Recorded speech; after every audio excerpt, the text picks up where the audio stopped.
ایک آدمی کے دو بچے تھے، ایک بیٹا اور ایک بیٹی۔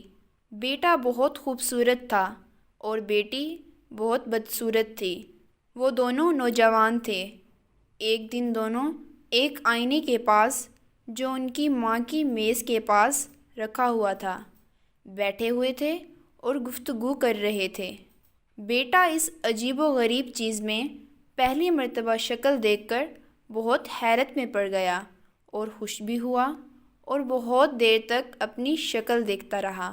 آخرکار خوش دلی سے اپنی بہن سے کہنے لگا، دیکھو میں کتنا خوبصورت ہوں۔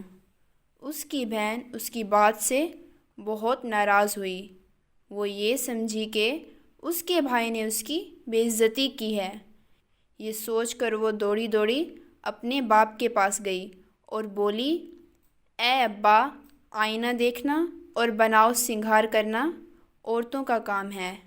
میرا بھائی عورتوں کی طرح خود کو آئینے میں دیکھتا ہے، یہ کام اس کو بالکل اچھا نہیں لگتا۔ باپ نے سن کر دونوں کو اپنے پاس بلایا اور گلے لگایا، پھر بولا، میں چاہتا ہوں تم دونوں ہر روز آئینے میں اپنی شکل دیکھا کرو۔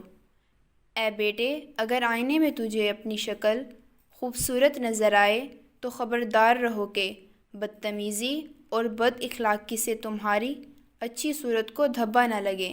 پھر بیٹی سے کہا، اے بیٹی، اگر تو اپنی شکل و صورت میں کوئی کمی دیکھے تو تجھے چاہیے کہ اچھے چال چلن، اعلیٰ اخلاق اور بہترین گفتگو سے اس کو چھپائے اور نیک کہلائے۔